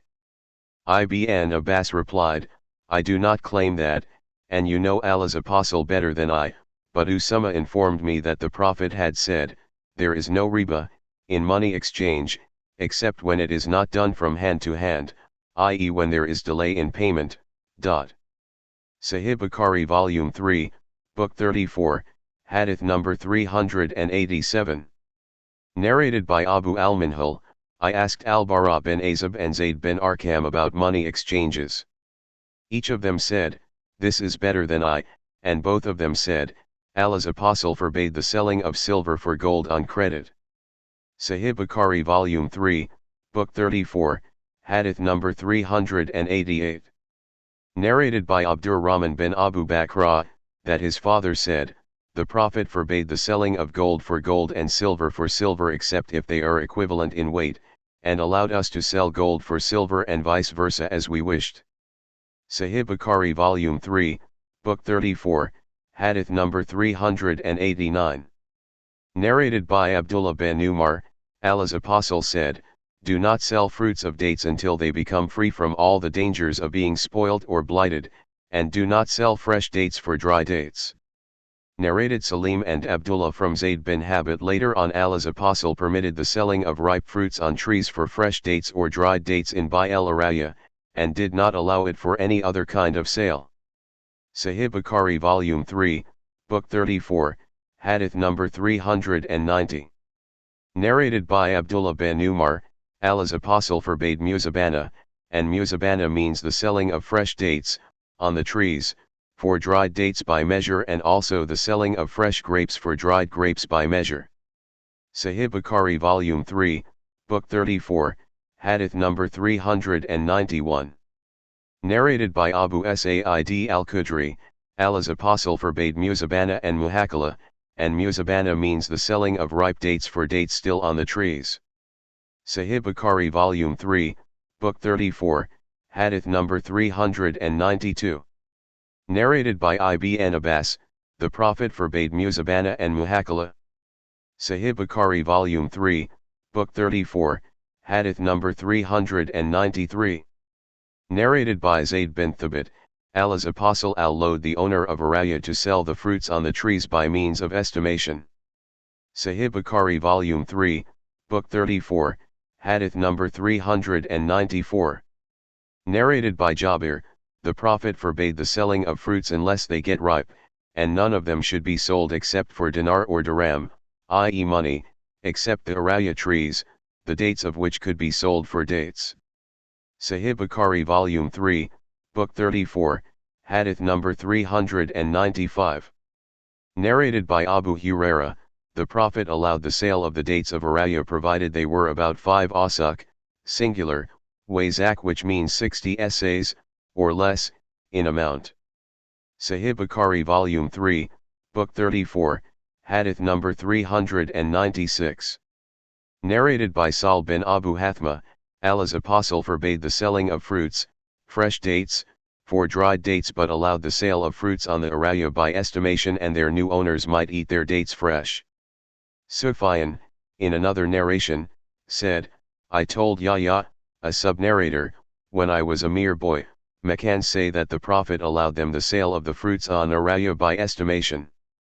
Yahya asked, how do the Meccans know about it? I replied, they narrated it, from the Prophet, through Jabir. On that, Yahya kept quiet. Sufyan said, I meant that Jabir belonged to Medina. Sufyan was asked whether in Jabir's narration there was any prohibition of selling fruits before their benefit is evident, i.e. no dangers of being spoilt or blighted. He replied that there was none. Sahih Bukhari Volume 3, Book 34, Hadith number 397. Narrated by Ibn Umar from Zayd bin Thabit, Allah's apostle allowed the sale of araya by estimating the dates on them for measured amounts of dried dates. Musa bin Uqba said, al-araya were distinguished date palms, one could come and buy them, i.e. their fruits. Sahih Bukhari Volume 3, Book 34, Hadith number 398. Narrated by Zayd, same as above, Hadith 397. Sahih Bukhari Volume 3, Book 34, Hadith number 399. Narrated by Abdullah bin Umar, Allah's apostle forbade the sale of fruits till their benefit is evident. He forbade both the seller and the buyer, such sale. Sahih Bukhari Volume 3, Book 34, Hadith number 400. Narrated by Anas, Allah's apostle forbade the sale of date fruits till they were ripe. Abu Abdullah, al-Bukhari, said, that means till they were red, can be eaten. Sahih Bukhari Volume 3, Book 34, Hadith number 401. Narrated by Jabir bin Abdullah, the Prophet forbade the of date fruits till they were red or yellow and fit for eating. Sahih Bukhari Volume 3, Book 34, Hadith number 402. Narrated by Anas bin Malik, the Prophet forbade the sale of fruits till their benefit is evident, and the sale of date palms till the dates are almost ripe. He was asked what are almost ripe meant. He replied, got red and yellow. Sahih Bukhari Volume 3, Book 34, Hadith number 403. Narrated by Anas bin Malik, Allah's apostle forbade the sale of fruits till they are almost ripe. He was asked what is meant by are almost ripe. He replied, till they become red. Allah's apostle further said, if Allah spoiled the fruits, what right would one have to take the money of one's brother, i.e. other people? Narrated Ibn Shihab, if somebody bought fruits before their benefit is evident and then the fruits were spoiled with blights, the loss would be suffered by the owner, not the buyer. Narrated Salim bin Abdullah from Ibn Umar, Allah's apostle said, do not sell or buy fruits before their benefit was evident, and do not sell fresh fruits, dates, for dried dates. Sahih Bukhari Volume 3, Book 34, Hadith number 404. Narrated by Aisha, the Prophet bought some foodstuff from a Jew on credit and mortgaged his armor to him. Sahih Bukhari Volume 3, Book 34, Hadith number 405. Narrated by Abu Said al-Khudri and Abu Huraira, Allah's apostle appointed somebody as a governor of Khaybar. That governor brought to him an excellent kind of dates, from Khaybar. The Prophet asked, are all the dates of Khaybar like this? He replied, by Allah, no, O Allah's apostle. But we barter 1 SA of this type of dates, for 2 SAS of dates of ours, and 2 SAS of it for 3 of ours. Allah's apostle said, do not do so, as that is a kind of usury, but sell the mixed dates, of inferior quality, for money, and then buy good dates with that money. Sahih Bukhari Volume 3, Book 34, Hadith number 406.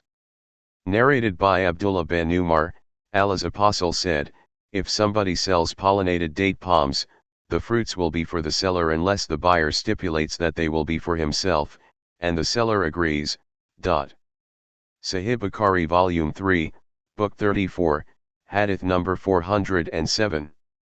Narrated by Ibn Umar, Allah's Apostle forbade al-muzabana, i.e. to sell their dates of one's garden for measured dried dates or fresh their grapes for measured dried grapes, or standing crops for measured quantity of foodstuff. He forbade all such bargains. Sahih Bukhari Volume 3, Book 34, Hadith number 408. Narrated by Ibn Umar, the Prophet said, whoever pollinates date palms and then sells them, the fruits will belong to him unless the buyer stipulates that the fruits should belong to him, and the seller agrees. Sahih Bukhari Volume 3, Book 34, Hadith number 409. Narrated by Anas bin Malik, Allah's Apostle forbade muhakala, mukadara, mulamasa, munabadha, and muzabana. See glossary and previous hadiths for the meanings of these terms. Sahih Bukhari Volume 3, Book 34, Hadith number 410. Narrated by Humayd, Anas said, the Prophet forbade the selling of dates till they were almost ripe. We asked Anas, what does almost ripe mean? He replied, they get red and yellow. The Prophet added, if Allah destroyed the fruits present on the trees, what right would the seller have to take the money of his brother, somebody else? Sahih Bukhari Volume 3, Book 34, Hadith number 410. Narrated by Humayd, Anas said, the Prophet forbade the selling of dates till they were almost ripe. We asked Anas, what does almost ripe mean? He replied, they get red and yellow. The Prophet added, if Allah destroyed the fruits present on the trees, what right would the seller have to take the money of his brother, somebody else? Sahih Bukhari Volume 3, Book 34, Hadith number 411. Narrated by Ibn Umar, I was with the Prophet while he was eating spadix. He said, from the trees there is a tree which resembles a faithful believer. I wanted to say that it was the date palm, but I was the youngest among them, so I kept quiet. He added, it is the date palm. Shurayh told the weavers, you are permitted to follow your own conventions to solve your problems, it is legal for you to stick to your traditions in bargain. Narrated Abdul Wahab, Ayyub said, Muhammad said, there is no harm in selling for 11 what you buy for 10, and you are allowed to take a profit for expenses. The Prophet told Hind, take what is reasonable and sufficient for you and your sons.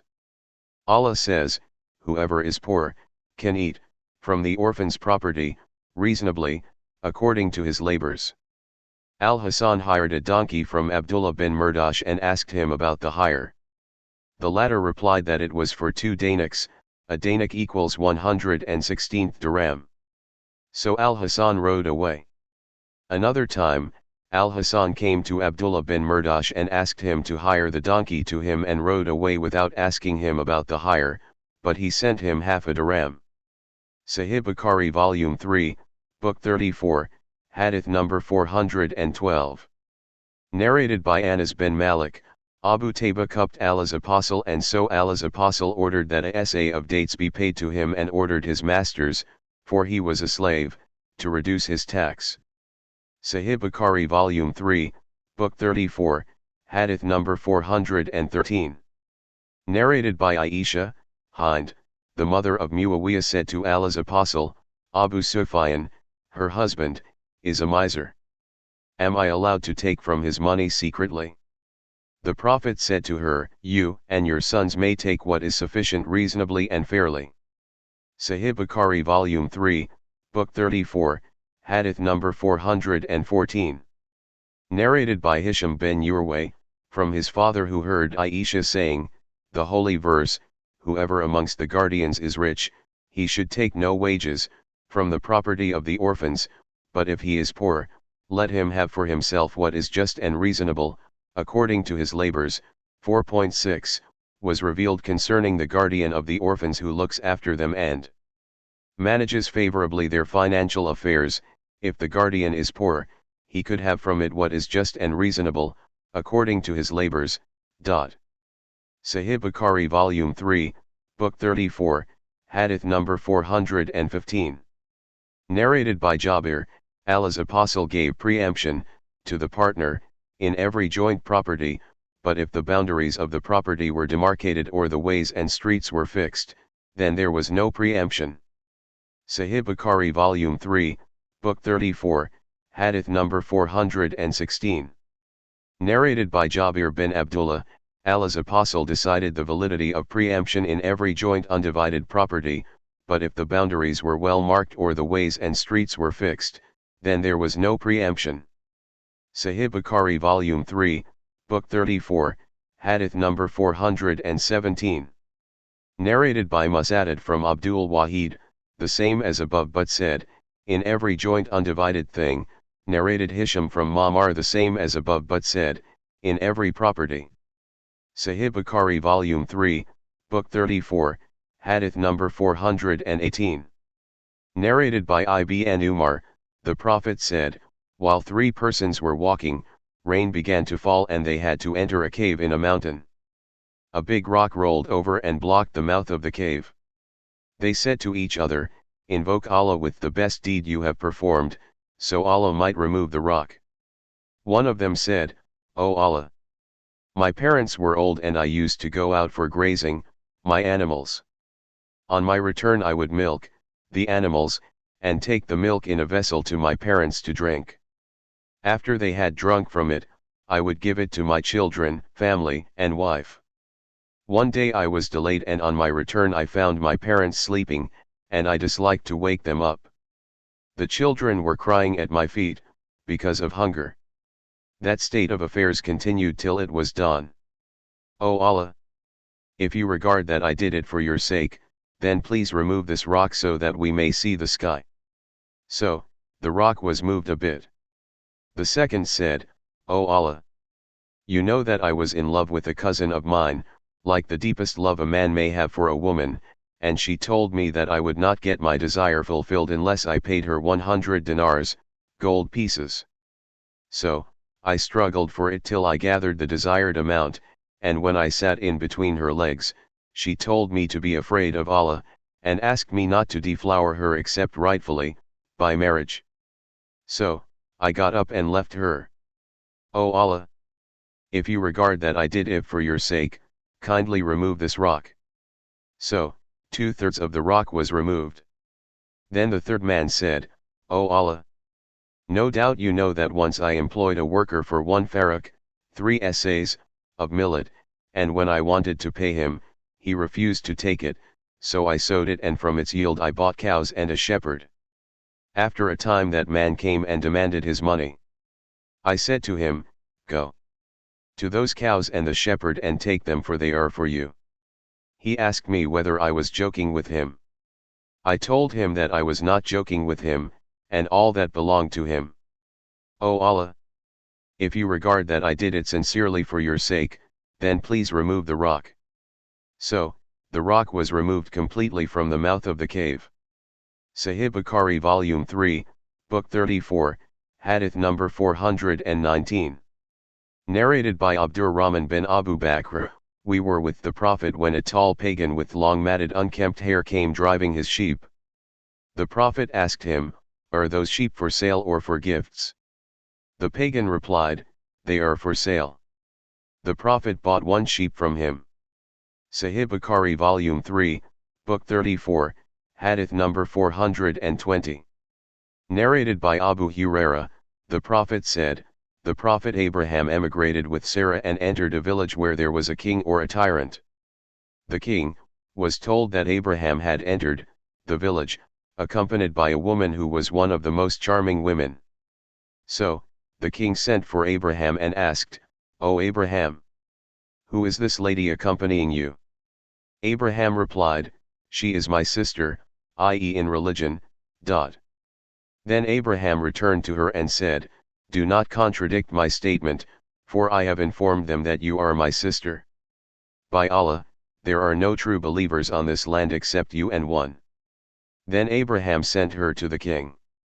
When the king got to her, she got up and performed ablution, prayed and said, "O Allah!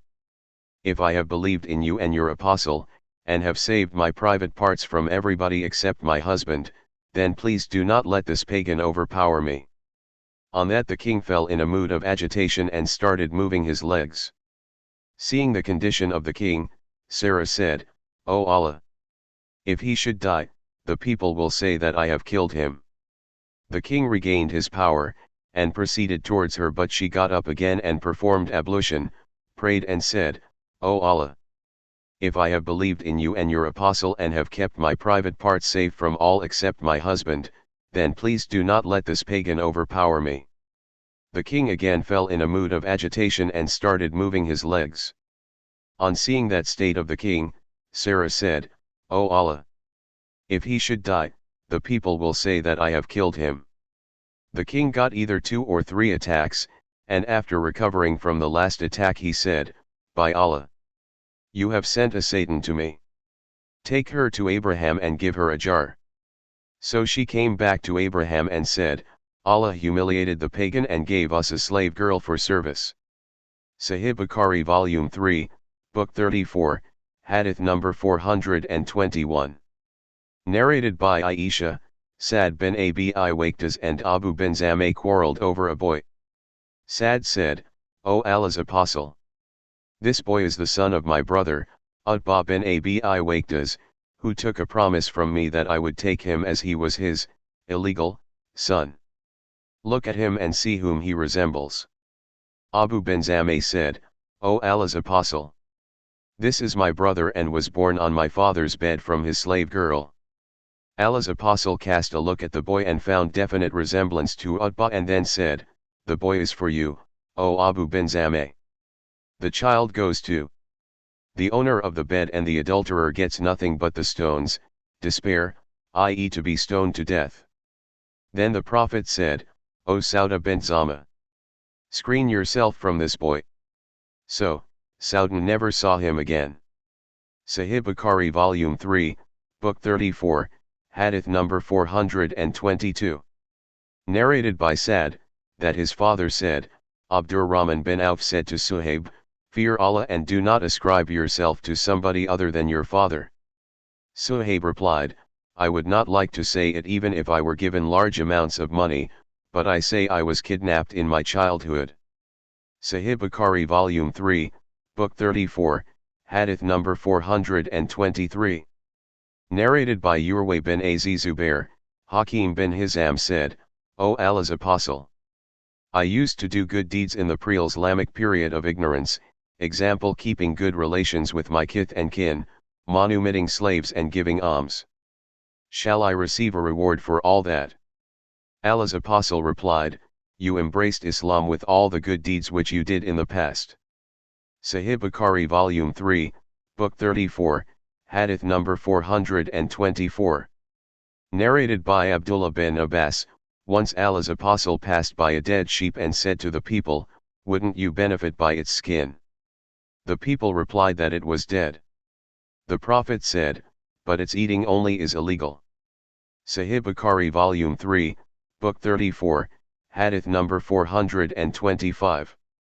Narrated by Abu Huraira, Allah's apostle said, "By him in whose hands my soul is, son of Mary, Jesus, will shortly descend amongst you people, Muslims, as a just ruler and will break the cross and kill the pig and abolish the jizya, a tax taken from the non-Muslims, who are in the protection of the Muslim government. Then there will be abundance of money and nobody will accept charitable gifts." Sahih Bukhari Volume 3, Book 34, Hadith number 426. Narrated by Ibn Abbas, once Umar was informed that a certain man sold alcohol. Umar said, "May Allah curse him. Doesn't he know that Allah's apostle said, 'May Allah curse the Jews, for Allah had forbidden them to eat the fat of animals but they melted it and sold it.'" Sahih Bukhari Volume 3, Book 34, Hadith number 427. Narrated by Abu Huraira, Allah's Apostle said, "May Allah curse the Jews, because Allah made fat illegal for them but they sold it and ate its price." Sahih Bukhari Volume 3, Book 34, Hadith number 428. Narrated by Said bin Abu al-Hasan, "While I was with Ibn Abbas a man came and said, 'O father of Abbas, my sustenance is from my manual profession and I make these pictures.' Ibn Abbas said, 'I will tell you only what I heard from Allah's Apostle. I heard him saying, whoever makes a picture will be punished by Allah till he puts life in it, and he will never be able to put life in it.' Hearing this, that man heaved a sigh and his face turned pale. Ibn Abbas said to him, 'What a pity! If you insist on making pictures, I advise you to make pictures of trees and any other inanimated objects.'" Sahih Bukhari Volume 3, Book 34, Hadith number 429. Narrated by Aisha, when the last verses of Surat al-Baqarah were revealed, the Prophet went out of his house to the mosque, and said, "The trade of alcohol has become illegal." Sahih Bukhari Volume 3, Book 34, Hadith number 430. Narrated by Abu Huraira, the Prophet said, "Allah says, I will be against 3 persons on the day of resurrection. One who makes a covenant in my name, but he proves treacherous. 2 one who sells a free person, as a slave, and eats the price. 3 and one who employs a laborer and gets the full work done by him but does not pay him his wages." Sahih Bukhari Volume 3, Book 34, Hadith number 431. Narrated by Anas, amongst the captives was Safiya. First she was given to Dihya al-Kalbi and then to the Prophet. Sahih Bukhari Volume 3, Book 34, Hadith number 432. Narrated by Abu Sa'id al-Khudri, that while he was sitting with Allah's Apostle he said, "O Allah's Apostle, we get female captives as our share of booty, and we are interested in their prices. What is your opinion about coitus interrupt us?" The Prophet said, "Do you really do that? It is better for you not to do it. No soul that which Allah has destined to exist, but will surely come into existence."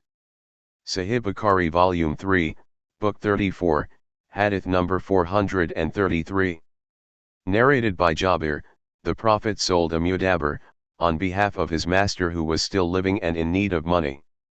Sahih Bukhari Volume 3, Book 34, Hadith number 434. Narrated by Jabir bin Abdullah, Allah's Apostle sold a mudabbir. Sahih Bukhari Volume 3, Book 34, Hadith number 435. Narrated by Zayd bin Khalid and Abu Huraira, that Allah's Apostle was asked about an unmarried slave girl who committed illegal sexual intercourse. They heard him saying, "Flog her, and if she commits illegal sexual intercourse after that, flog her again, and on the 3rd, or the 4th, offense, sell her." Sahih Bukhari Volume 3, Book 34, Hadith number 436.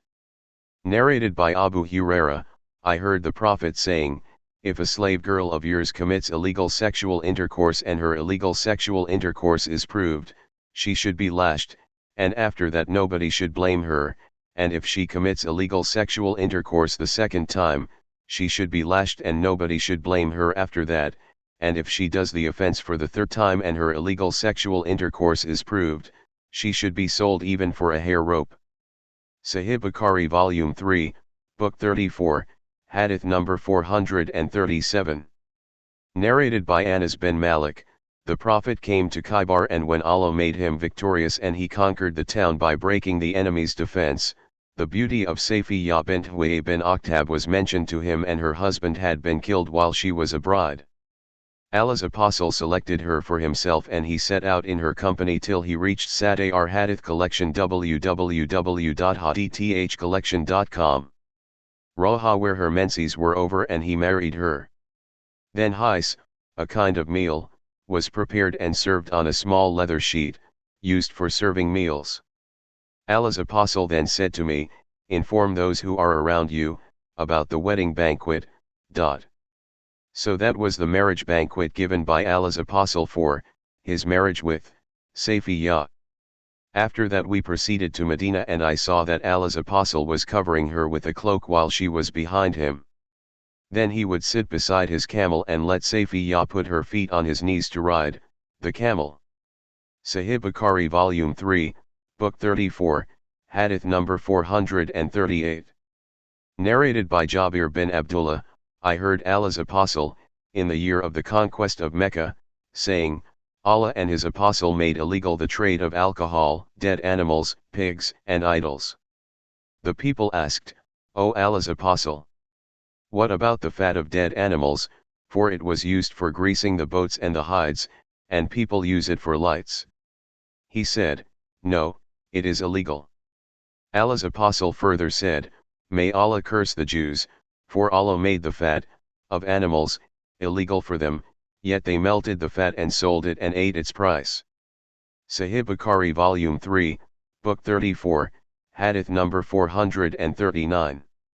Narrated by Abu Mas'ud al-Ansari, Allah's apostle forbade taking the price of a dog, money earned by prostitution, and the earnings of a soothsayer.